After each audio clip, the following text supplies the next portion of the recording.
तो dear students, welcome to my channel. आज जिस टॉपिक के बारे में हम बात कर रहे हैं वो है फोरियर सीरीज।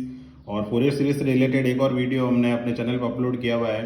तो बेसिक ऑफ फोरियर सीरीज उसके अंदर डिस्कस किया हुआ और स्क्वायर वेव को कैसे फोरियर सीरीज में रिप्रेजेंट करते हैं उसमें वीडियो में बताया गया है। तो आप उस वीडियो को भी जाके देख सकते हैं।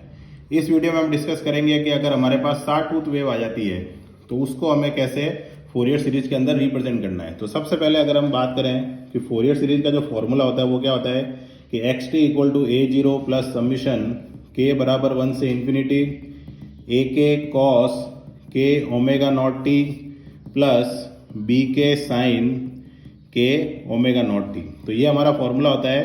किसी भी वेव को अगर हमें फोरियर सीरीज में रिप्रेजेंट करना है तो इस सीरीज के थ्रू हम रिप्रेजेंट करते हैं। अब इसमें फाइंड आउट क्या करना होता है, तो सबसे पहले बात आती है ए नॉट की, जिसका फॉर्मूला होता है 1/t integration x T d T.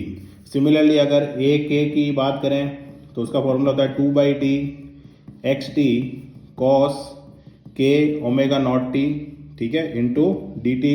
और बी के की बात करें तो होगा 2/t x T sign K omega not T into D T. तो इस तरह से ए के बी के और ए नॉट को हम रिप्रेजेंट करते हैं। उसके लिए हमें अब क्या चाहिए होता है एक्स टी। एक्स टी मतलब होता है वाई, एक तरह से कि x is a function of time, क्योंकि टाइम हमारा जो है एक्स एक्सिस पे है और वाई हमारा कहाँ है, वाई एक्सिस पे है। वाई की जगह यहाँ पर कुछ भी लिखा हो सकता है तो उसको हम फिर वाई मान के चलते हैं।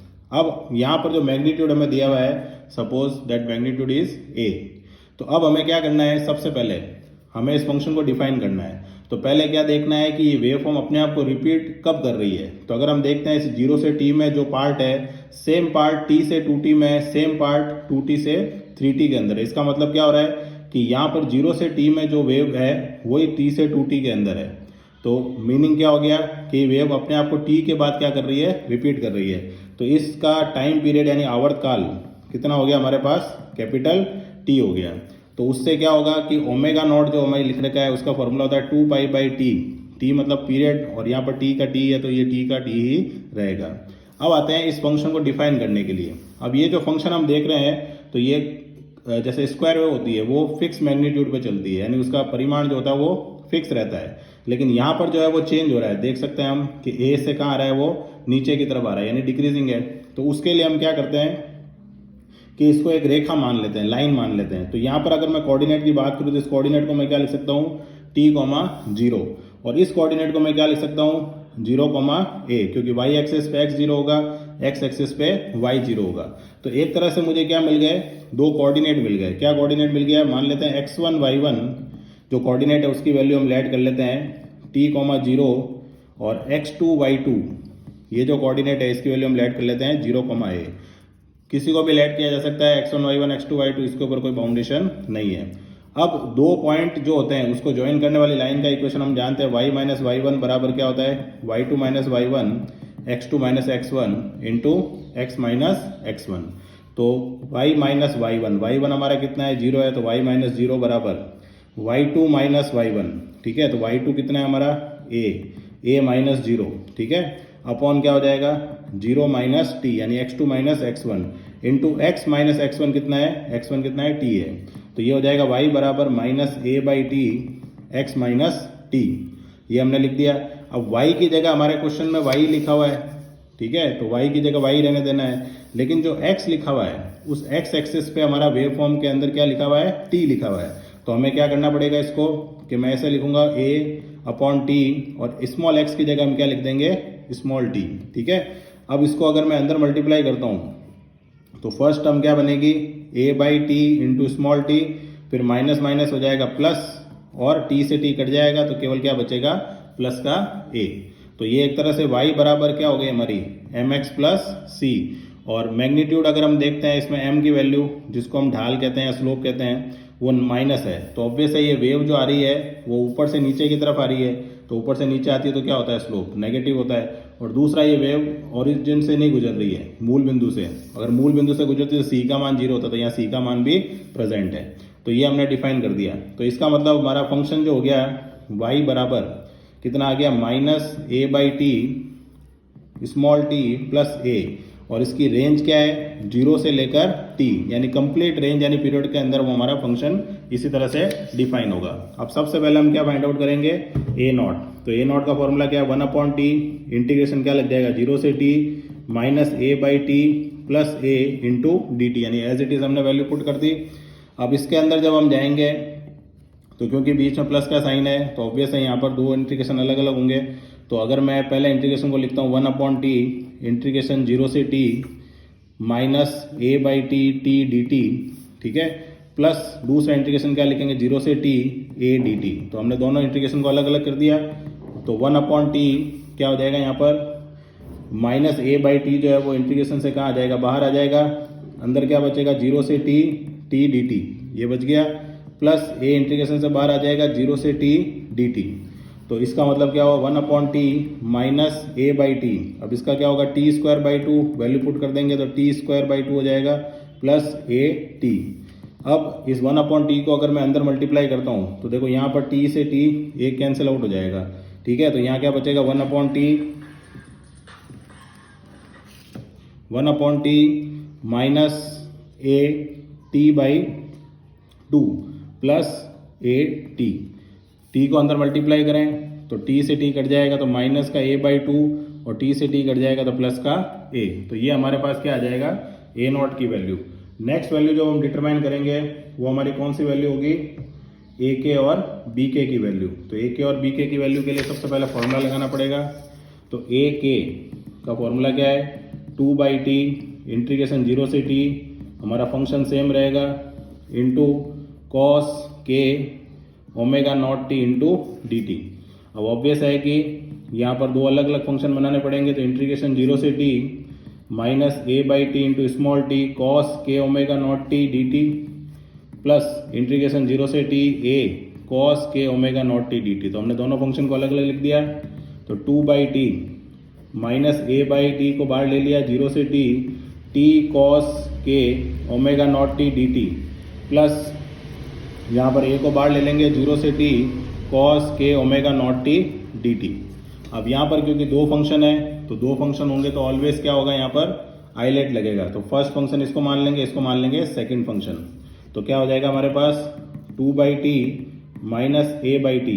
तो आइलेट क्या कहता है, first function as it is, second का इंटीग्रेशन, तो sine K omega not T upon K omega naught minus differentiation किया, फिर वापिस से sine K omega not T upon K omega naught into D T. तो ये तो पार्ट हो गया 0 से t प्लस a, यहाँ पर एज इट इज इंटीग्रेशन हो जाएगा sine K omega not T upon K omega naught, limit लगा देंगे 0 से लेकर t तक। Next part 2/t minus a by T t sine K omega not T upon K omega naught. अब sine का integration minus cos होता है तो माइनस माइनस क्या हो जाएगा प्लस के omega not T upon K omega not, नीचे चला जाएगा तो के ओमेगा नॉट का क्या हो गया स्क्वायर हो गया, इंटीग्रेशन 0 से t plus a sign K omega not T upon K omega not 0 से लेकर t तक। तो ये हमने कर दिया इंटीग्रेशन। अब हमें रखनी है लिमिट। तो 2/t minus a by T. अब यहाँ लिमिट रखेंगे तो स्मॉल t की जगह में क्या लिखना है, कैपिटल T लिखना है पहले। तो स्मॉल t की जगह capital T sine K omega not t upon K omega not plus cos के omega not capital T upon K omega not का स्क्वायर। तो ये तो हो गई अपर लिमिट माइनस। अब लोअर लिमिट जब रखेंगे हम तो t की जगह 0 रखना है। तो ये पूरा पार्ट 0 हो गया। कॉस 0 क्या होता है हमारा 1 होता है। तो यहाँ क्या बच जाएगा 1 अपॉन के ओमेगा नॉट का स्क्वायर, क्योंकि कॉस 0 1 है, नीचे तो बचेगा ही, प्लस a। अब यहाँ पर रखेंगे तो क्या होगा sign K omega not capital T upon K omega naught minus sign 0 क्या हो जाएगा 0 हो जाएगा। अब हम जानते हैं कि ओमेगा नॉट क्या होता है 2π/t होता है। तो 2π/t होने से क्या होगा t साइन के 2π/t into T upon K omega not plus cos के 2π/t into T upon K omega not का स्क्वायर। ठीक है, ये तो वैल्यू एज इट इज है। और के ओमेगा नॉट का स्क्वायर, ओमेगा नॉट यहाँ तो कोई बाद में पुट कर सकते हैं क्योंकि यहाँ कटेगा कुछ है नहीं, plus A sign K omega not की जगह 2π/t इंटू टी के ओमेगा नॉट और ब्रैकेट क्लोज।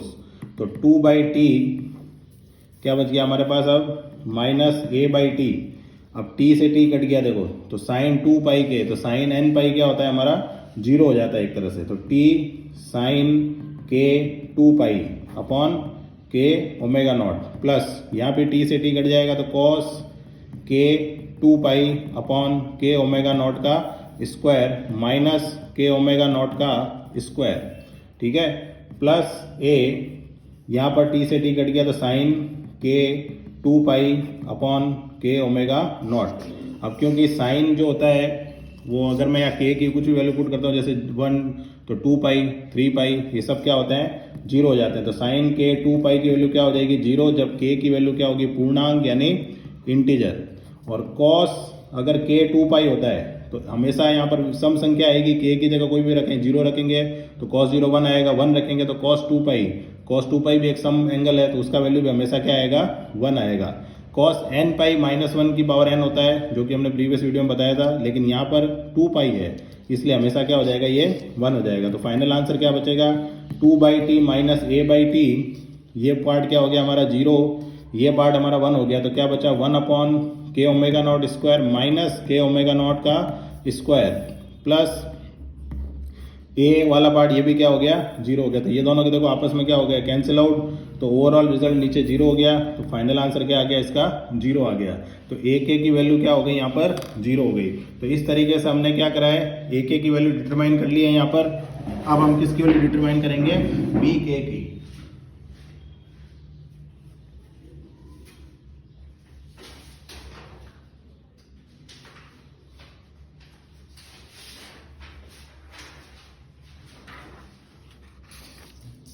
तो इसी तरीके से अब हमें क्या करना है, बी के की वैल्यू को डिटरमाइन करना है। तो बी के का फॉर्मूला लिखेंगे सबसे पहले।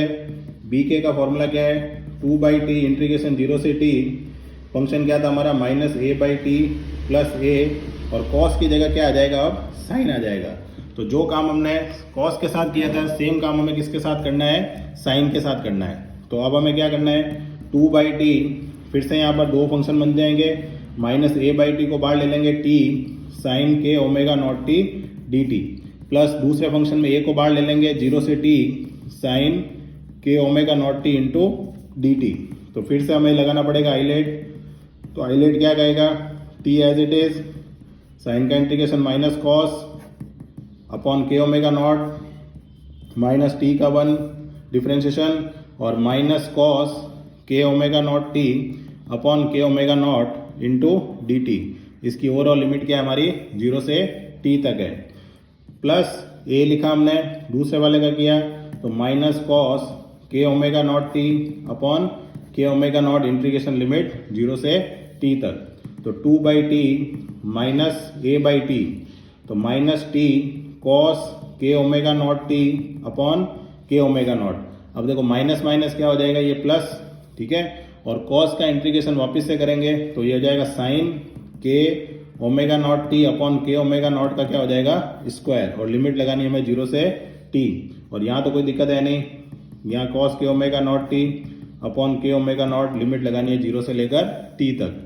अब हमें लिमिट पुट करनी है, तो पहले हम अपर लिमिट पुट करेंगे, तो minus A by T minus T cos के ओमेगा नॉट कैपिटल टी के omega not plus sign K omega not capital T के ओमेगा नॉट का स्क्वायर, ठीक है, माइनस अब 0 पुट करेंगे तो 0 यहाँ देखो कॉस 0 तो 1 हो जाता है, लेकिन यहाँ टी मल्टीप्लाई में तो ये पूरा पार्ट 0 और साइन 0 भी क्या होता है, 0 होता है। माइनस ए यहाँ पर रखेंगे तो कॉस के omega not capital T upon K omega not, और कॉस 0 क्या होता है, 1 होता है। ये वैल्यू आ गई।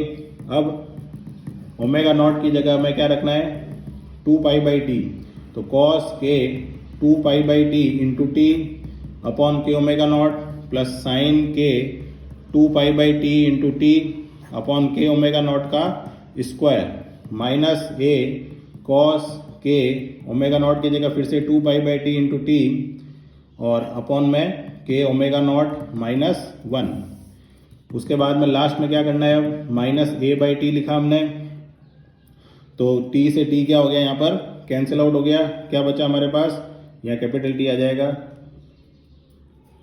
यहाँ कैपिटल टी आएगा क्योंकि स्मॉल टी की जगह हमने क्या लिखा है, कैपिटल टी लिखा है। तो माइनस कैपिटल टी कॉस के 2 pi upon K omega not, क्योंकि टी से टी कट गया कॉस के 2 पाई आ गया, टी से टी कट गया साइन के 2 पाई की जगह हम क्या लिख सकते हैं, 0 लिख सकते हैं डायरेक्ट, माइनस ए टी से टी कट गया कॉस के 2 pi upon K omega naught minus 1। अब कॉस के 2 पाई भी क्या हो जाता है, 1 हो जाता है, क्योंकि हमेशा इवन हम संख्या कॉस में क्या रिजल्ट देती है, 1 देती है। तो यहाँ क्या बचा, minus T upon K omega not, और यहाँ पर क्या बचा देखो, minus A upon K omega not और प्लस का ए। अब इसको अंदर मल्टीप्लाई कर दो, क्योंकि ये जो पार्ट था यहाँ तक इसके साथ minus A by T multiply था, किसके साथ, ये जो पहला पार्ट है, ठीक है, यहाँ तक। तो 2 by T minus A by T से मल्टीप्लाई करेंगे तो टी से टी कट जाएगा, माइनस माइनस प्लस, तो ए upon K omega naught minus A upon K omega not plus का ए। तो ये दोनों क्या हो गए, कैंसिल आउट। तो फाइनल आंसर क्या बच गया, 2a बाई टी बच गया। तो इस तरह से हमने वैल्यू फाइंड आउट कर ली किसकी, बी के की भी। तो फाइनल आंसर हम क्या लिख देंगे अब कि एक्स टी बराबर X T equal to A naught. तो पहले ए नॉट लिखा जाता है, तो ए नॉट की वैल्यू क्या आई थी हमारे पास, minus A by two plus A, तो उसको minus A by two plus A को ए बाई टू लिखा जा सकता है, प्लस समीशन के बराबर 1 से इन्फिनिटी, ए के की वैल्यू क्या आई थी हमारे पास 0, प्लस बी के की वैल्यू हमारे पास क्या आई है, बी के की वैल्यू आई है 2a अपॉन टी। तो 2a अपॉन टी लिख देंगे यहाँ पर, मल्टीप्लाइड बाय क्या हो जाएगा, sine K omega not T. तो ये हमारा प्रेजेंटेशन हो गया सॉ टूथ वेव का फोरियर सीरीज में। तो इस तरह से आपको क्वेश्चन को सॉल्व करना है, डिपेंडिंग ऑन किस तरह की वेव एग्जाम में पूछी जाती है। तो आशा करता हूँ कि आपको समझ में आया होगा वीडियो समझ में आया तो इसको लाइक एंड शेयर करें, चैनल को सब्सक्राइब करें। मिलते हैं नेक्स्ट वीडियो में, till then thank you very much.